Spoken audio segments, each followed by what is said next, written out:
in the political news, you know that the midterm elections are over. Stacey Abrams lost the Georgia governor seat to Brian Kemp. This is her second time losing to Brian Kemp, and they saying black men are to blame for the reason why Stacey Abrams did not get into office. Now, if y'all remember in 2020, Stacey Abrams said that she could flip Georgia blue. She went to these predominantly black counties. She engaged with the voters. She motivated the voters. They came out and voted. And for the 2020 election, Georgia flipped blue. And it's because of Georgia flipping blue that Joe Biden is in the office today. Now, when all that happened, all we heard was black women. Women is the reason why Joe Biden is in the office. Black women are holding the Democratic Party together. Black women are still loyal to the Democratic Party.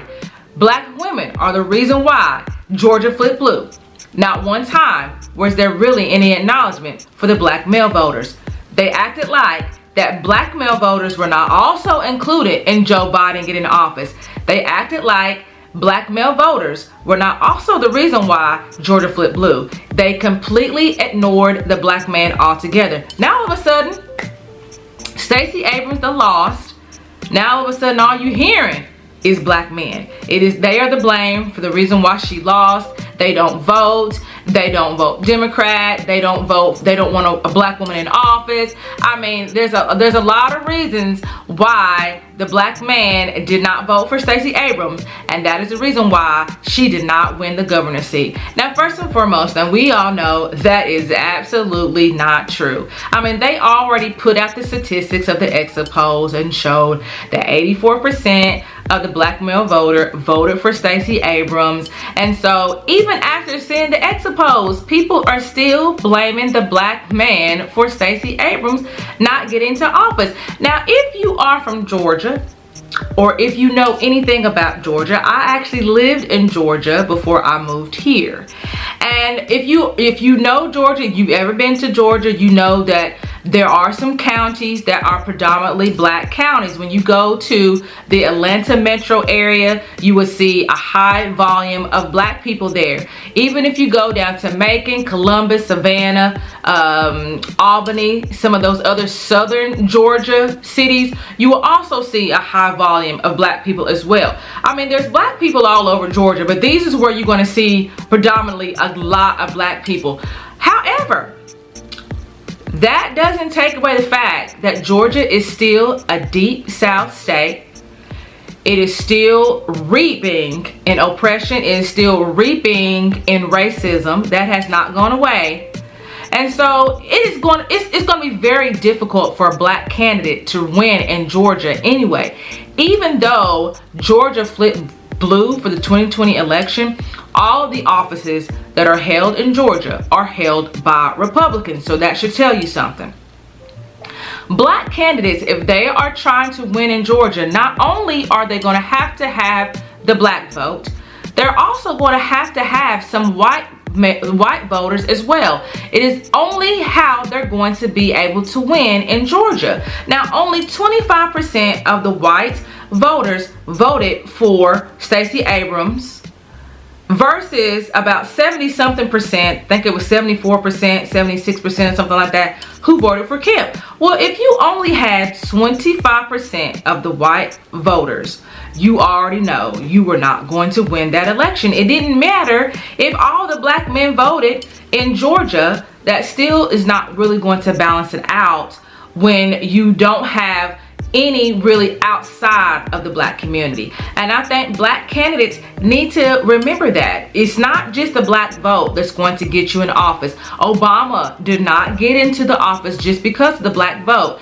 He got into office because not only did he have the black vote, but he also had quite a bit of white voters and other voters outside of the black community that was voting for him as well. So in order for a black candidate to win any type of election, they're going to have to go outside of the black community. So I don't see why that is not what's being talked about for the reason why Stacey Abrams lost the governor's seat, and why it is the black man's fault for the reason why she didn't win the seat. You know, it's really getting old that we are still pushing the narrative that black men aren't doing anything, that black men are not taking care of their families, that black men are not holding the black community down, that black men are not holding the black women down, that they're not taking care of their children, they're not taking care of their responsibilities, and now that they're not voting. I mean, are we not tired of going around here saying what black men aren't doing when we know majority of the black men are doing exactly what they're supposed to do? Are we going to get tired of that narrative? Because when we continue to push that narrative, we are doing nothing for the black community. Before the election, you already had people such as Stacey Abrams who was already talking down on black men, saying that, oh, they're not going to vote for me because they have been misinformed. Misinformed about what? What were they misinformed about? And you can't give black men enough credit to know that they know the difference between something that's real and something that's not real. So we can't even give credit to the black man for him to be intelligent enough to know better. I mean, really, that's where we are now in the black community, that we can't give no kudos, no props, no support, no uplifting to the black man. Really? That's really interesting. That's really interesting. And even though she did talk bad about black men, they still came out and voted for her anyway. So at the end of the day, they were still supportive. And I think that's what people need to understand with black men. At the end of the day, if they're you know, depending on the situation or whatever, a lot of times you're still going to get their support regardless, because I think deep down inside, black men do want what's best for the black community, and they also want to support their own. And what else is interesting is, even after we know that it ain't black man for the reason why Stacey Abrams didn't get into office, you still have such stuff like this going on and reaping all on the Twitter, talking about how disgusting black men are for not voting for Stacey Abrams, when you know good and well they're not to blame for that. So even after the truth is out there, people still want to believe a lie, and it be our own that's believing a lie. Now, I know a lot of black women going to be out there talking about, well, black men don't support us, and they talk about us, and you know, yada yada yada yada yada. And I will say that, you know what, we should be supporting each other, point blank period. It shouldn't be a tit for tat type of situation. Black men need to be holding up the black woman. Black women need to be holding up the black man. That is only how we are going to survive, succeed, and grow in the black community. We cannot keep on, you know, doing this to each other, because it's detrimental to the betterment of the black community. When are we going to stop doing that? When a white candidate does not win an election, the white community is not going around pointing fingers at one another for the reason why they did not win. They just say, well, you know what, they didn't win. Better luck next time. That is the type of attitude that the black community needs to have. We don't need to be blaming each other for the reason why a black candidate did not get into office.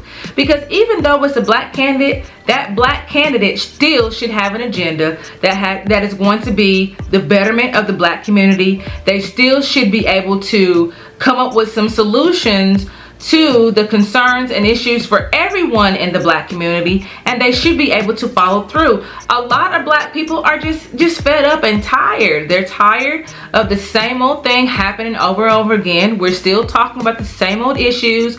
We're still talking about the same old concerns, and it just seems like nobody's doing anything about it. So a black candidate needs to understand that even though you're a black candidate, doesn't mean that we have to vote for you. It doesn't make me less of a black person because I look at your policies and say, well, you know what? It is not in the betterment of the black community. And I think that black people have been burned so many times with putting candidates in place that are not doing anything for the black community. And I think they're getting to the point where they're just like, you know, they're sick and tired of it all. And it's just like, you know, at this point, we don't even know who we should vote for, if we want to vote at all, because whoever we put in there seems to put the black people on the back burner every single time.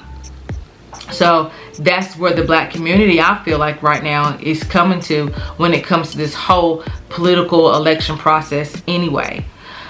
So yeah, that's my opinion on then blaming black men for Stacey Abrams not getting into office. They are definitely not to blame. We know they are not to blame for Stacey Abrams getting to office. And so black men should not be the scapegoat when things don't go right. And when things don't go wrong, then you don't want to talk about the black men at all. Like, come on, that's not the way it should go. That is not the betterment for the black community. All right, you all, I am Mazelleغ. Thank you all for watching. Make sure that you like and subscribe, and I will see you all in the next video. Bye.